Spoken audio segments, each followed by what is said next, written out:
முன்னாள் மாநில தலைவர் அண்ணாமலை இளைஞர்களோட ஒரு எதிர்பார்ப்பாக இருந்துச்சு. நிறைய பேர் அவர் வரவேற்றோம். இப்போ திடீர்னு அவர் ஆஃப் பண்ணிட்டாங்க. இந்த எலெக்ஷனுக்கு அவருக்கு என்ன பண்ணுவாங்க? அவர் ஜெயிக்கிறதுக்காக ஒரு தொகுதி மாத்திரம் கொடுப்பாங்களா? இல்லை அவர் கட்சியில் தொகுதி கொடுக்காம அவரை மற்றவங்க ஜெயிக்க வைக்கிறதுக்குள்ள வேலைகள் செய்வாங்களான்னு பார்க்கலாம்.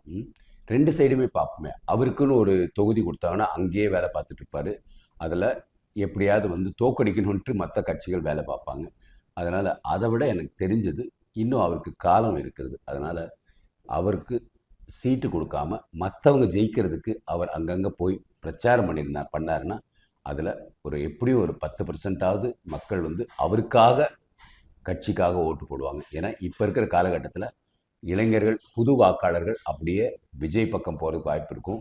விசில் அடிச்சுட்டு விசிலில் இருக்கிற சந்தோஷத்தில் அங்கே போய் குத்துறதுக்கு வாய்ப்பு இருக்கும். சில தாய்மார்கள் இந்த 5000 ரூபா வந்திருக்கே அப்படின்ட்டு ஏதோ கடமை உணர்ச்சின்ட்டு திராவிட முன்னேற்ற கழகத்தில் போய் ஓட்டு போட வாய்ப்பு இருக்கும். அண்ணா திராவிட முன்னேற்ற கழகம் ஜெயலலிதா பேரை சொல்லி அம்மா அம்மா அம்மான்னு அந்த ஒரு பழைய பற்றை வச்சு ஏதாவது செய்கிற வாய்ப்பு இருக்கும். ஆனால் கொஞ்ச நாளாகவே எடப்பாடி அம்மாவை பற்றி பெருசாக பேசுகிறதில்ல. ஸோ அதனால் அவரையும் ஒதுக்குற மாதிரி இப்போ ஒரு ஃபீலிங் கொடுக்குறாரு அண்ணாமலை. அதனால் இந்த தடவை என்ன பண்ணலாம் அப்படின்னு என்னோட சிந்தனை, அவர் இந்த எலெக்ஷனில் போட்டியிடாமல் பாரதிய ஜனதா கட்சியில் இருக்க எல்லா வேட்பாளர்களுக்கும் அவர் வேலை செஞ்சார்னு வச்சுக்கோங்க, ஒரு தமிழ்நாட்டில் ஒரு புது திருப்பத்தை கொண்டுருவார். அவரோட ஸ்பீச்சு திராவிட முன்னேற்ற கழகத்தை ஆஃப் பண்ணுறதுக்கு கரெக்டான ஆள் அவர் ஒருத்தர் தான். ஆனால் அவர் ஒரு தொகுதிக்குன்னு போயிட்டார் வச்சுக்கோங்க, தமிழ்நாடு ஏதோ ஒரு திசையில் போக ஆரம்பிச்சிடும்.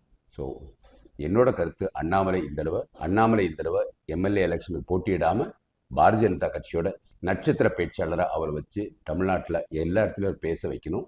பர்டிகுலராக பாரதிய ஜனதா கட்சி எங்கே நிற்கிறாங்களோ அங்கே அவர் சுற்றுப்பயணம் செஞ்சு பேசினார்னா அவருக்காக ஓட்டு போடுறவங்க பல லட்சம் பேர் இருப்பாங்கிறது தலைமை அது தெரிஞ்சுக்கிட்டால் நல்லாயிருக்கும். வாழ்க பாரதம், வளர்க தமிழ், ஒளிரட்டும் தமிழகம்.